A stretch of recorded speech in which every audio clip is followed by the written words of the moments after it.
जम्मू कश्मीर भारत का ताज माना जाता है। हर किसी की नज़र जम्मू कश्मीर पर टिकी है।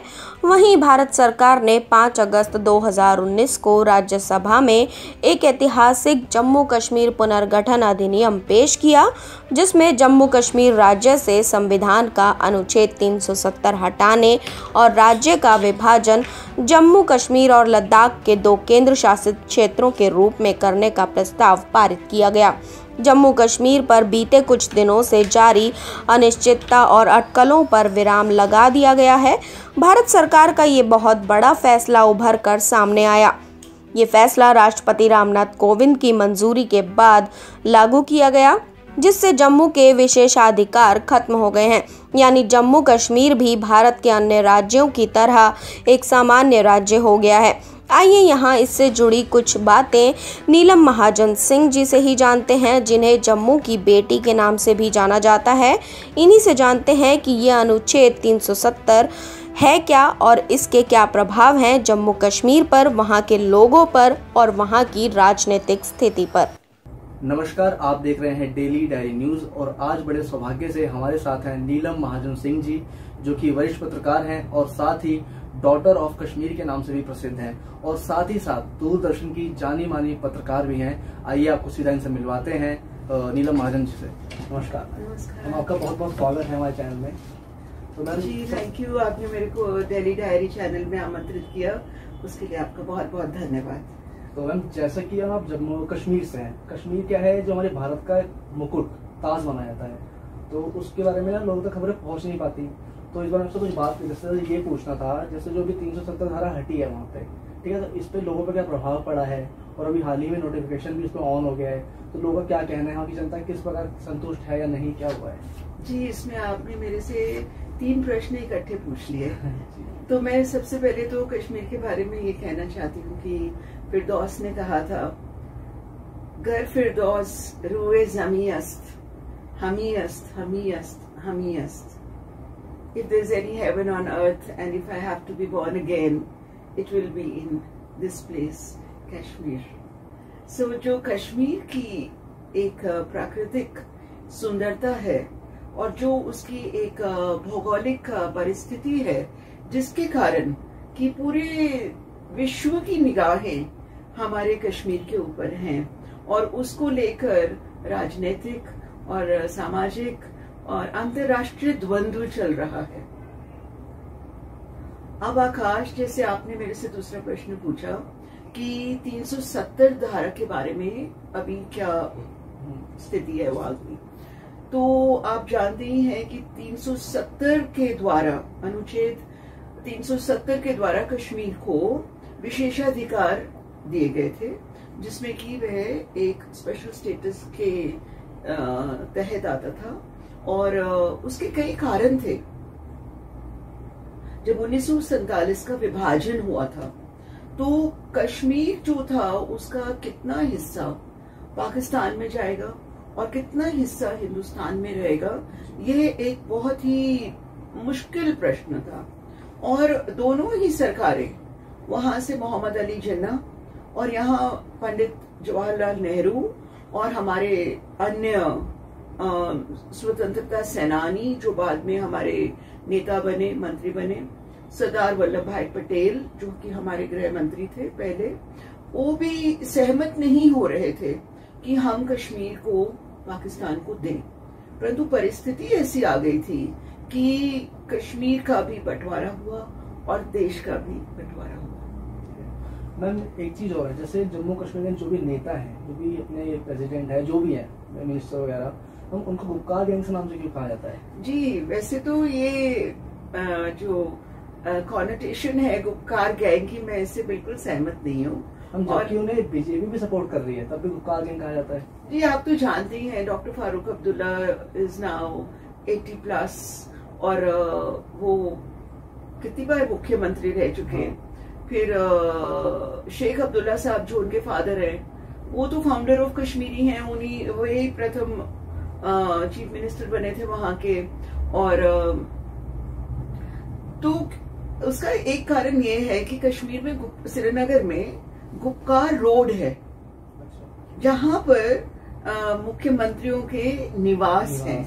तो ये लोग अधिकतर वहां पर मिनिस्टर्स, जैसे हमारे यहाँ पर लोक कल्याण मार्ग बन गया जहाँ प्रधानमंत्री रहते हैं, और उससे पहले रेस कोर्स रोड था वो, तो इसी प्रकार वह एक उपकार रोड है और वहां पर सारे मंत्रीगण, बड़े ब्यूरोक्रेट्स, मुख्यमंत्री सब रहते हैं। तो ये जो पूरा ग्रुप है इनको गुपकार गैंग कहने लग गए। जैसे पूरा भारत, पूरा विश्व एक तरह से पिछले 2 साल से कोरोना का सामना कर रहा है, कोरोना काल से गुजर रहा है। तो हम जम्मू कश्मीर खबरें ना वहाँ से आ नहीं पाती है, हम लोग पहुँच नहीं पाती जनता तक। तो वहाँ की स्थिति कैसी रही इस कोरोना काल में? आकाश, ये केवल कोरोना काल से संबंधित नहीं है। मैं आपको ये बताना चाहती हूँ कि जो 370 का अनुच्छेद है उसमें कश्मीर को विशेषाधिकार क्यों दिया गया था? उसको इसलिए दिया गया था क्योंकि वहाँ की जो भौगोलिक परिस्थितियां हैं, जिस प्रकार से वहां पर बहुत दूर दूर तक शहर गांव कटे हुए हैं मेन स्ट्रीम से, तो और कश्मीर पिछड़ा हुआ इलाका था क्योंकि वहां पर इतनी तरक्की नहीं हुई थी।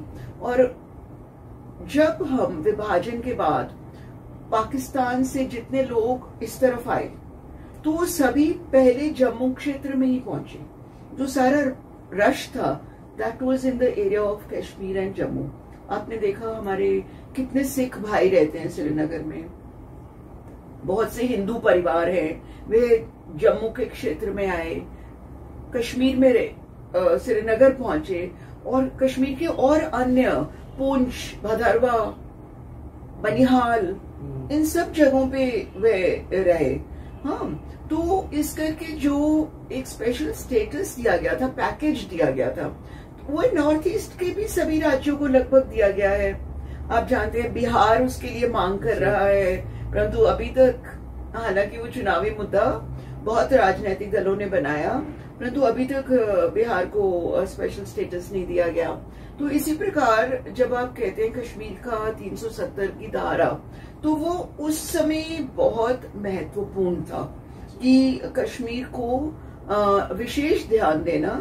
और दूसरा ये भी था कि अब हिंदुस्तान और पाकिस्तान का बंटवारा हो गया था। पहले 2 राज्य नहीं थे, पहले वे अखंड भारत था जिसमें कि एक ही भारत था। अब भारत के 2 टुकड़े हो गए थे और जो हमारा दूसरा राज्य वहां बना था वे उनके साथ तो लगभग भारत की दुश्मनी हो गई थी। तो इस कारण से, इन सब कारणों से कश्मीर को स्पेशल स्टेटस दिया गया था, जिसे आज तक सही रूप से पहचाना नहीं जा रहा। और वहाँ की सामाजिक परिस्थितियां जो अब तक थी और आगे क्या चेंज होने वाली है, तो इस पर लोगों का क्या प्रभाव पड़ा है, लोग क्या सोचना है इस बारे में, क्या कहना है आपका? देखिए आकाश, क्या होता है कि हर एक राज्य में आर्थिक, राजनीतिक, सामाजिक परिस्थितियों का प्रभाव जो वहां की सरकार है उसके अनुसार पड़ता है। तो कश्मीर में अब आपने देखा कि नोटिफिकेशन भी जारी हो गया है जी। और हमारे बहुत ही वरिष्ठ नेता भारत के गवर्नर मनोज सिन्हा जी, जिनके लिए मेरा व्यक्तिगत भी बहुत सम्मान है क्योंकि वो IIT से पढ़े हुए हैं, इंजीनियर हैं, पढ़े लिखे हैं बहुत, और उत्तर प्रदेश की मुख्य धारा से आते थे और उन्हें असेंबली का भी बहुत ज्ञान है और पार्लियामेंट का भी बहुत ज्ञान है। Is a very good administrator. तो जब कश्मीर में प्रधानमंत्री नरेंद्र मोदी सरकार ने गवर्नर प्रेसिडेंट्स रूल लगाया वहां पर, तो इन्हें लेफ्टिनेंट गवर्नर नियुक्त करके भेजा गया। तो उस समय जो परिस्थिति थी वे बहुत हॉस्टाइल थी। They were not in favour of the central government. और आपको याद होगा कि महबूबा मुफ्ती हूँ, पीपल्स डेमोक्रेटिक पार्टी की नेता, और डॉक्टर फारूक अब्दुल्ला जिनका तो स्वास्थ्य भी ठीक नहीं था, ओमर अब्दुल्ला, ये सब मुख्यमंत्री रह चुके थे वहां के, और इन्हें गुपकार गैंग कहा जाने लगा।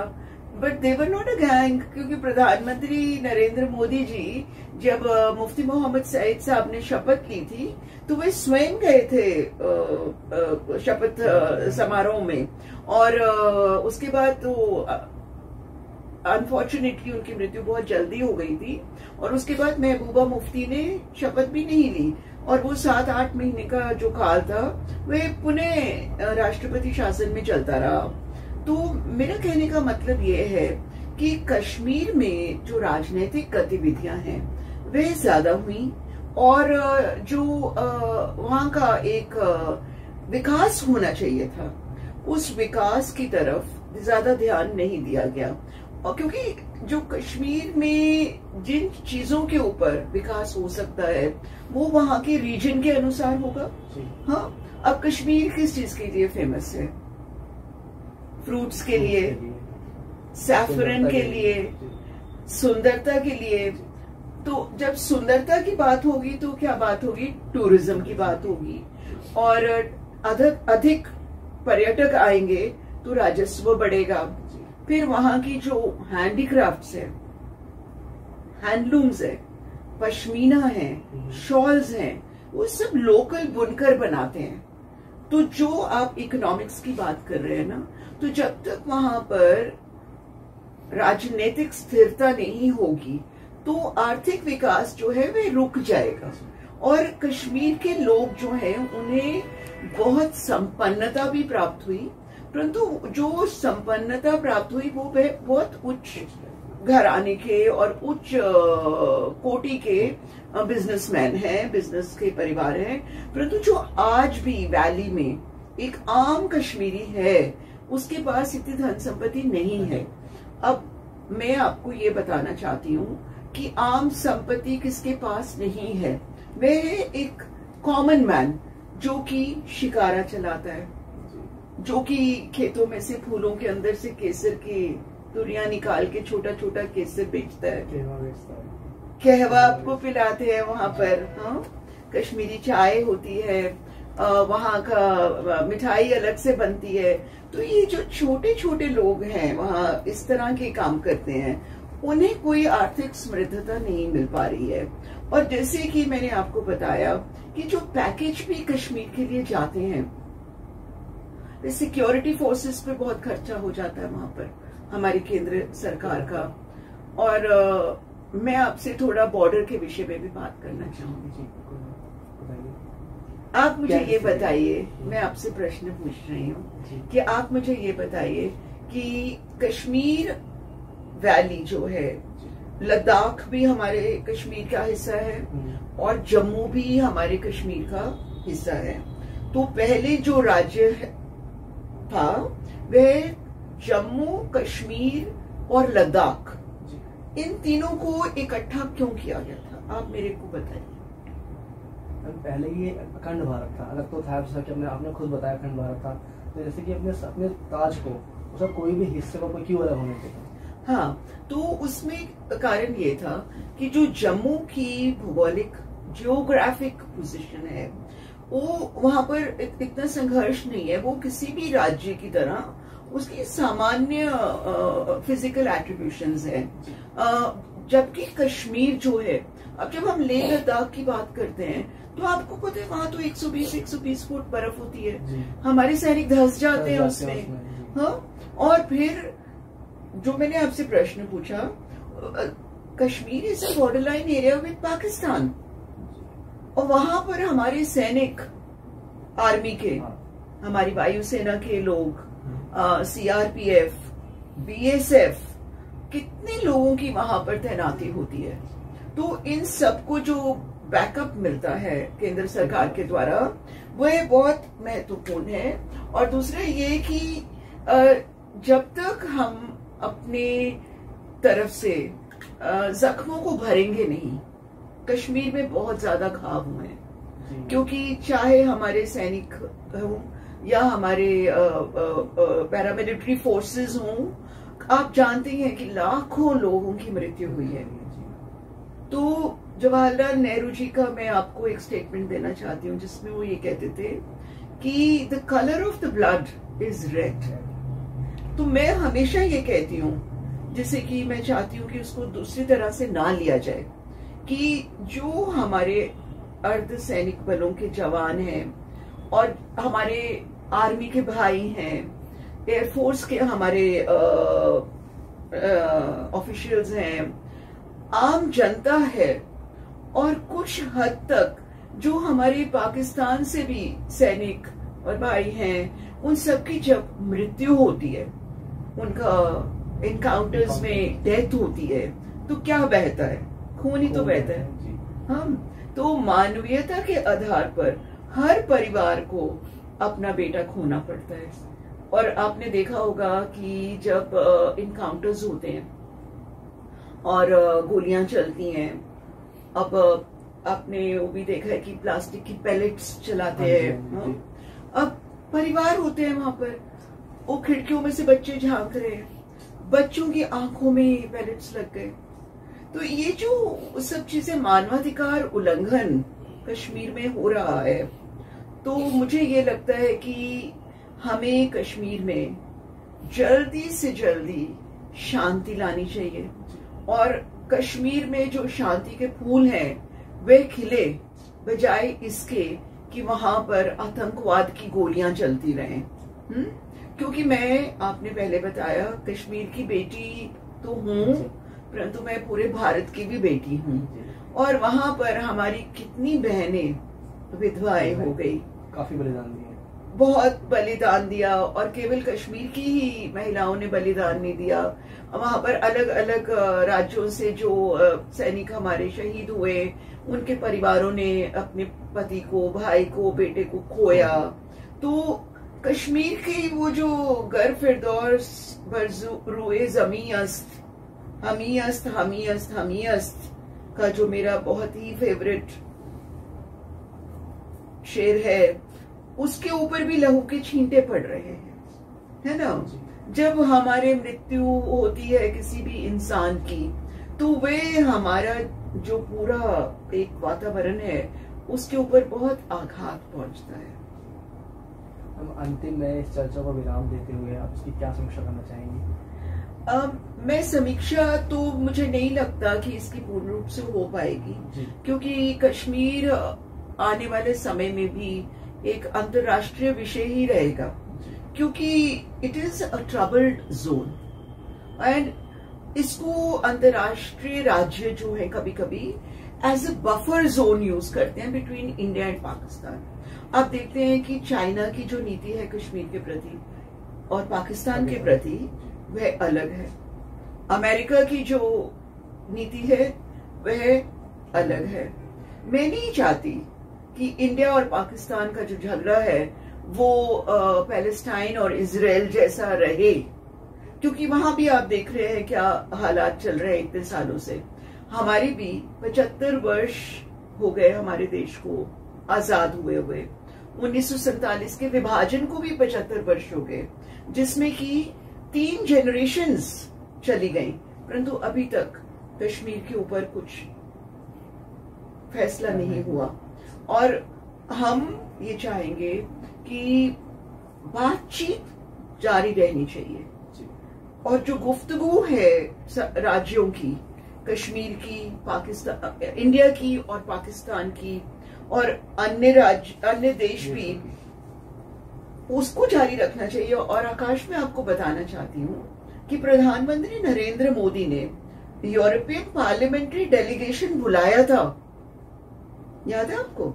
जी बुलाया एक बार। यूरोप से पूरा पार्लियामेंट्री डेलीगेशन आया था जब कश्मीर को लॉकडाउन में डाला था। और जब उनको विशेष रूप से कश्मीर ले जाया गया था दिखाने के लिए, जब गवर्नर मनोज सिन्हा जी ही थे, लेफ्टिनेंट गवर्नर मनोज सिन्हा जी, क्योंकि हमें गवर्नर कहने की आदत है, क्योंकि कश्मीर राज्य था, अब यूनियन टेरिटरी बन गया है, तो कहा जा रहा है, हाँ, परंतु कहा जा रहा है कि उसको फिर से राज्य का स्टेटस वापस लौटाया जाएगा, और उसके विषय में गृह मंत्रालय भी काम कर रहा है। तो मेरा कहने का मतलब, जब अंतर्राष्ट्रीय यूरोपियन पार्लियामेंट्री डेलीगेशन को कश्मीर में ले जाके वहां के हालातों के बारे में दिखाया गया, यूनाइटेड नेशंस, संयुक्त राष्ट्र संघ समय समय पर कश्मीर में अपना प्रवचन, टिप्पणी देते ही रहते हैं। कमला हैरिस, जो कि अमेरिका की उपराष्ट्रपति बनी है अभी, आपको याद होगा कि जब वह सेनेटर थी डेमोक्रेटिक पार्टी की during the period of president Donald Trump, तो उन्होंने सेनेट में आवाज उठाई थी कश्मीर में होने वाले ह्यूमन राइट्स वायलेशंस के खिलाफ। तो तब बहुत उसका नेगेटिव प्रभाव पड़ा था भारत के ऊपर और भारत की छवि भी कुछ हद तक धूमिल हुई थी। तो अब वे वाइस प्रेसिडेंट बन गई हैं। आपको याद होगा कि कुछ सप्ताह पहले सभी अखबारों में भी आया, भारत सरकार की भी विज्ञप्ति निकली और प्रेस इंफॉर्मेशन ब्यूरो ने भी रिलीज करा कि कमला हैरिस ने, vice president of United States of America, talked to prime minister Narendra Modi. अब उन दोनों के बीच की जो चर्चा है वो तो नहीं बता, किसी को नहीं मालूम, परंतु जरूर कश्मीर के विषय में भी डिस्कशन हुई होगी। और 24 जून, जो कि हम दोनों ने मिस कर दिया, 24 जून को बैठक हुई है 24 जून, जिसमें कि कश्मीर के लगभग सभी राजनीतिक दलों के नेता आए थे दिल्ली। तो ये भी एक बहुत अच्छी बात है, क्योंकि जो एक डेडलॉक की स्थिति पैदा हो जाती है ना, जहां पर कोई वार्ता ही नहीं है, तो उससे दुश्मनी बहुत बढ़ जाती है। उससे जो हमारे आपस के जो डिफरेंसेस हैं वो गहरे होते जाते हैं। तो जब हम बातचीत करेंगे, बातचीत करके किसी मुद्दे पे पहुंचेंगे, तो तभी तो कोई सुझाव निकलेगा ना। तो अभी जो 24 जून की मीटिंग प्रधानमंत्री नरेंद्र मोदी जी ने बुलाई, उसका मैं पॉजिटिव प्रभाव ये देखती हूँ कि वहां के जो राजनेता हैं वे मेन स्ट्रीम लीडरशिप से बातचीत करने के लिए तैयार हैं। और कश्मीर में नोटिफिकेशन के बाद चुनाव होंगे। अब चुनाव में कितने प्रतिशत पोलिंग होगी, कितने लोग हिस्सा लेंगे, ये तो आने वाले समय में ही पता लगेगा। आपका बहुत बहुत धन्यवाद, आपने हमारे चैनल को अपना कीमती समय दिया। फिर आपका हमारे चैनल की तरफ से बहुत धन्यवाद।